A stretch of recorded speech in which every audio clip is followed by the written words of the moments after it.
Hey guys, in this video I wanted to touch a little bit about the subject of socialism.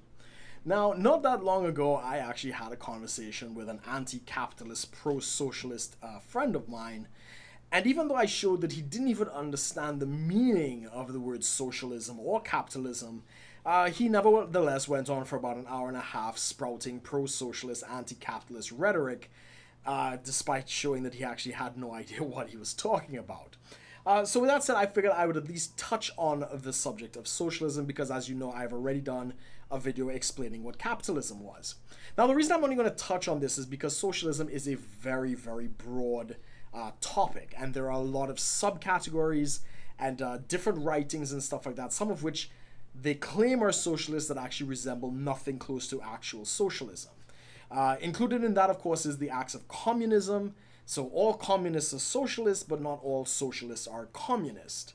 But I mean, there is a full spectrum from the anarchist right through to the classical Marxist, as well as the revisionist Marxist, and the number of subsets, including Leninism, Maoism, Trotskyism, and so on. There's just literally too much for me to get into.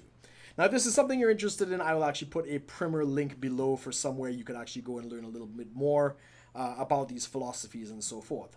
But I wanted to highlight the major issue. Now, socialism, classically understood, means that it is the collective ownership of the means of production and distribution.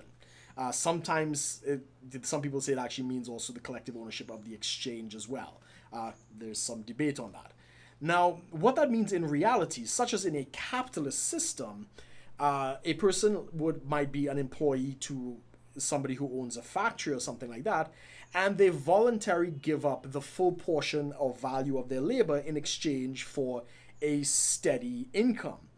So they're willing to give up the profits for the security of, no fluctuation in terms of their pay.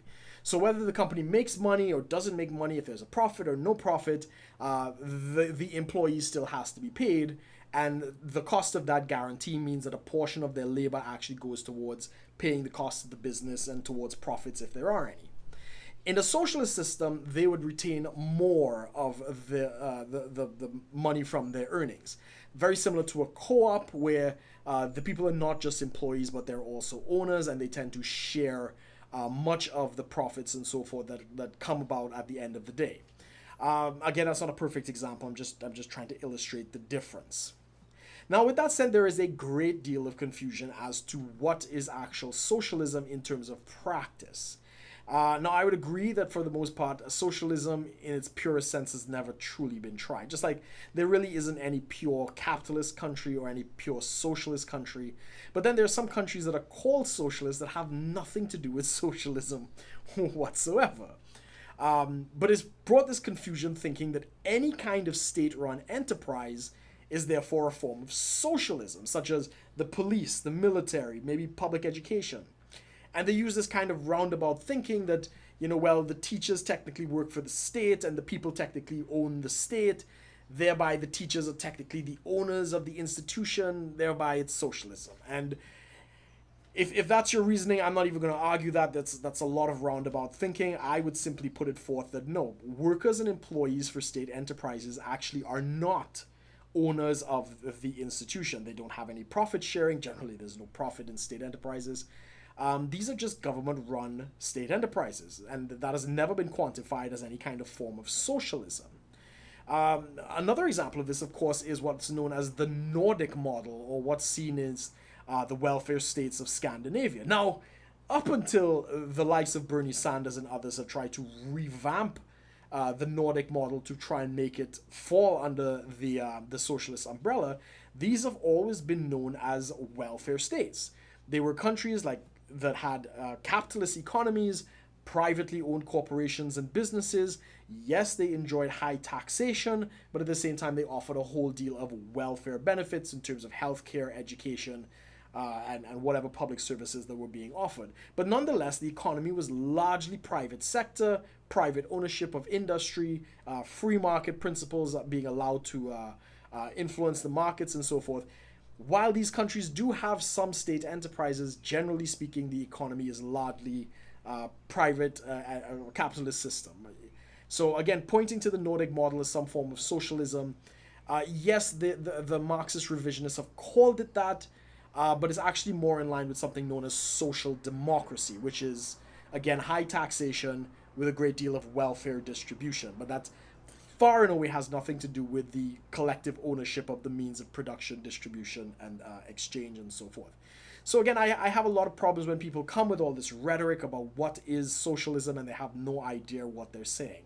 Now, I have a lot of objections to the concepts of socialism. I think some of it actually goes against human nature.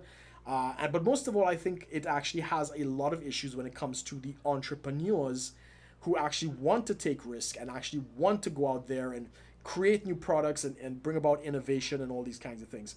Now, obviously, I have not studied this out in any great detail, but for the most part, I don't believe that a lot of entrepreneurship happens under socialist economies. Now, I'm not saying that's a law. I'm just saying all of the incentives, for a person to pursue wealth and freedom and innovation and all these other things are somewhat taken away in a socialist economy. And one of the greatest driving forces for innovation, as we know, is need. If, they say, necessity is the mother of all invention.